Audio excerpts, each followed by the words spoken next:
Okay, guys, it's time to talk about the Tennessee game this week. So we're hosting number 7 in the nation, Georgia. This is a game we got to win if we want to keep any chances of winning the SEC East this year alive. We done blew a good chance against a bad Florida team. We didn't show up to play that week, left too many points on the field that weren't put on the scoreboard, and now we're given a chance to play at home against number 7 in the nation. Home field advantage is going to be a huge play this week. If we can get the Neyland effect going, Kirby Smart stated in a press conference that half his players have yet to play in Neyland Stadium. And I believe both of his quarterbacks have yet to play in there. And from what he said, we're going to get a mix of from the backup and Jacob Eason, depending on how healthy he is. And as far as I know, that's the last I've heard. I don't know exactly how healthy Jacob Eason's going to be this week, but both of their quarterbacks are a threat nonetheless. Tennessee's going to be wearing their smoky grays for the sixth time. They're 3-2 with only losses coming from Vanderbilt and Georgia. So, moving on to more points on the game this week. Tennessee wasn't the only team that struggled last week against non-conference opponents. So, yes, we know Tennessee struggled against UMass. I had a whole video to rant about it. But South Carolina struggled against a Louisiana Tech team that Mississippi State beat pretty good. And it took a last-second field goal to be able to beat them. So they weren't the only team to struggle, and like I said last week, anything is possible in college football. It don't matter who you're playing. You can get beat at just about any day you play, pretty much. And it's shown. There's been some crazy upsets this year. Crazy. Some even weren't even like ranked in the top 25, but they were upset by some of the smallest FCS schools. It was crazy. And even more unpredictable, it's an SEC versus SEC game. And it's division rivals. Anything can happen in these games. You know, some of the SEC East teams that were terrible the past couple of years were able to beat bigger opponents, pull some major upsets.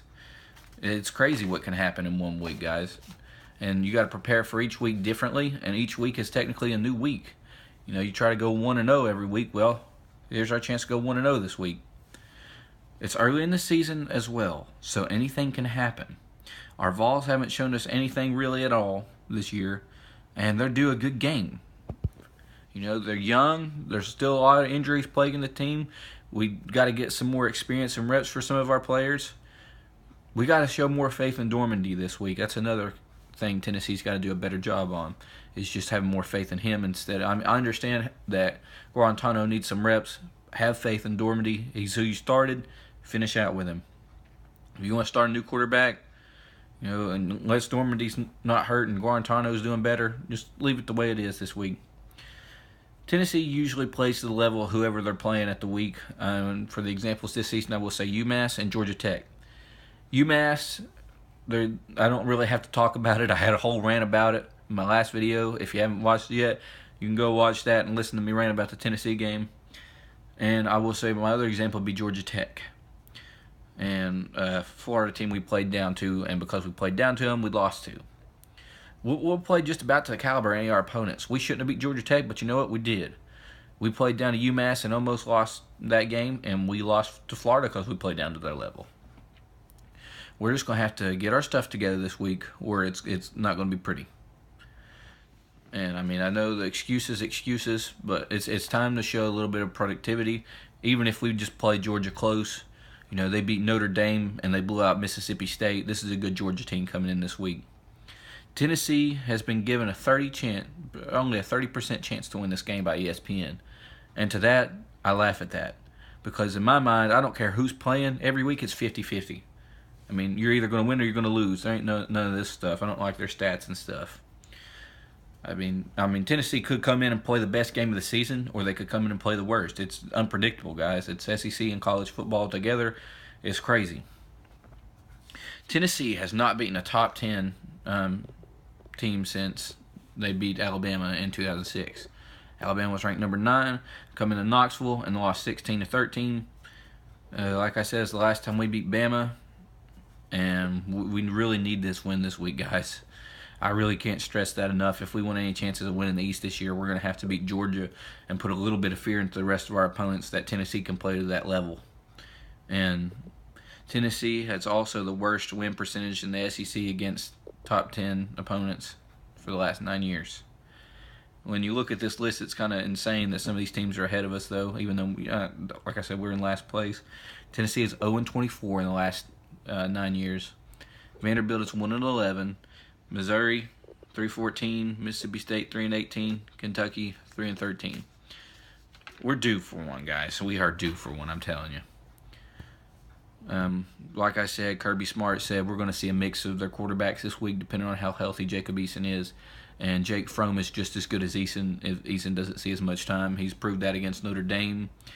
If any of y'all watched that game. Now, this is what gets me going right here. Butch Jones called Georgia a complete team with great depth at all positions. Basically, he's saying if anybody's to get hurt or has to come out, Georgia's got somebody just as good enough to replace him. Like I said about quarterback, Jacob Eason is a good quarterback with a great arm. But Jake Fromm is just as good as him in my mind, guys. It's going to be a good one. We need to bring the Neyland effect big time to mess with their tempo and to mess with their heads a little bit and try to get them to commit stupid fouls and penalties. That way we can win this game. And if they play down to our level, we got to strike while the iron's hot, because I don't think we're going to get many opportunities to beat teams like this year. I mean, we got them on the schedule, but I haven't seen anything that's impressed me enough to say, hey, I would watch out if I were you. I'm not calling anybody out just yet until I see something. Georgia's coming off a big win against a good Mississippi State team as well. They won that game 31-3, and it's the same Mississippi State team that blew the snot out of LSU a couple weeks ago. So for Georgia to come in and just beat them like that says a lot about this team. And I've read a lot this week. This is why it took so long to get this video together, is I was reading in and studying about this game. A lot of teams that come off a big win like Georgia did last week tend to struggle the next game. And if that's true and Georgia does have a bad week, Tennessee's going to have to come ready. They're going to have to be able to strike it when the iron's hot, like I said a second ago. We got to take advantage of whatever they give us this week, because I guarantee you they're not going to give us a whole lot. And I think this game has the potential to either be a blowout or this is going to be the closest game we play this year against a team like this. And I hope that if it is a close game, that our boys are ready for it and that they come in and we win, because we really need this win. A little bit more about Georgia. They have a really good passing game, but an even better running game. They have multiple dangerous running backs. I believe Chubb's still there. He was one of their better running backs, and we're going to have to find a way to defend the run, because that's been one of our struggles this year, is defending the run. And Georgia also has the best offensive line in the SEC East.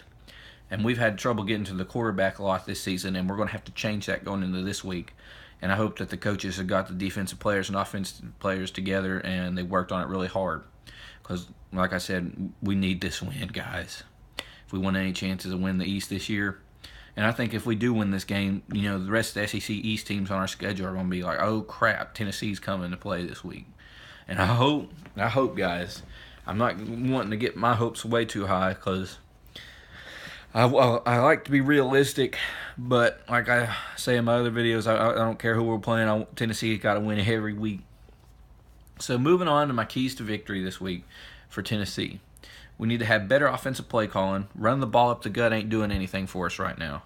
We'll get one good play every 10 tries, but it's wasted possession with the ball. We're going to have to throw in a little bit more of the playbook. More trick plays. We lost to Florida. We don't have anything else to hide, guys. We're going to have to come and mix it up some. Maybe a flea flicker or something. We got to try something different that we haven't tried yet, because we really need to win some of these SEC games. Like I said, nothing to lose at this point. We got to throw everything we got at Georgia. We got to beat Georgia this week. We need this one. All right. We also got to find a way to get to their quarterback. Like I said, Georgia's got one of the best offensive lines in the SEC East. Mississippi State really couldn't get through it, and a lot of their other opponents haven't been able to get through it. Tennessee's got to find a way. We got some big defensive linemen, and it's time for them to step up and show their worth this week. They're going to have to come ready to play. We got to get to the quarterback, because the more we can get to him, the more their offense is going to struggle, and we need them to struggle as much as possible. And we need our offense, another key, we need our offense to be consistent and to mix up the play calling.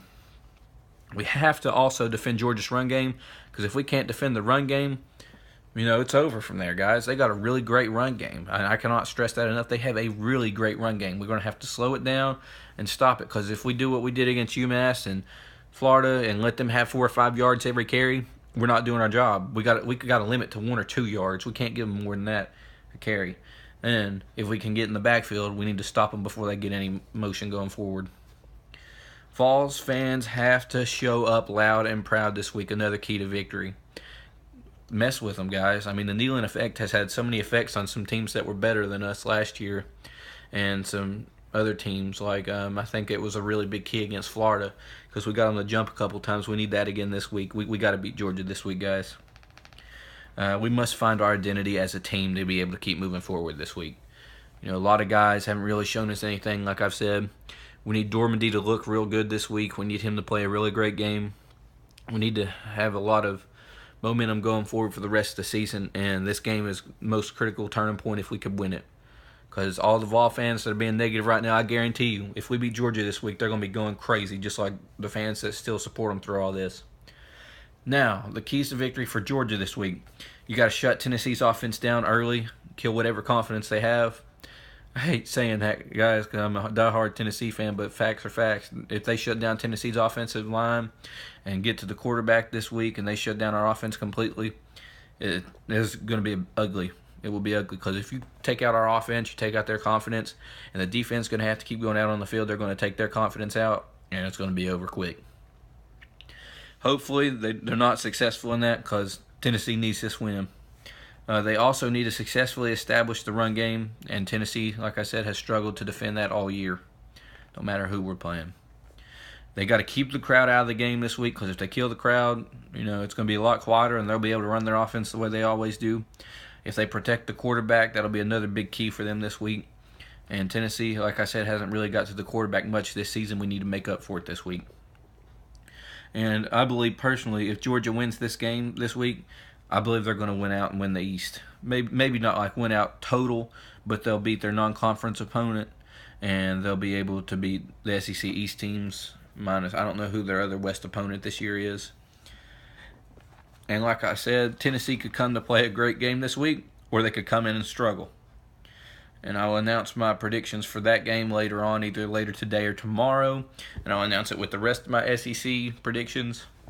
Like I said, guys, I hope Tennessee comes to play this week because this is the week we need to come to play. We absolutely have to win this game this week to keep any of our hopes and dreams of being in the SEC championship alive. And it is possible. It is. They're going to have to work hard, play even harder, and keep moving forward. But all these other games we played in the past, because they're in the past, guys, there's nothing we can do to change the position we're in.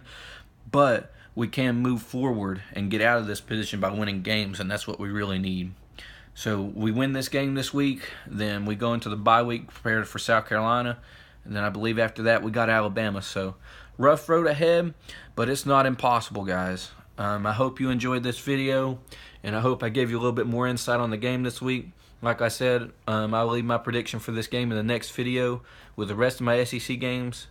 And I hope you guys enjoyed the video, and I will see you guys in the next video. Peace out, everybody.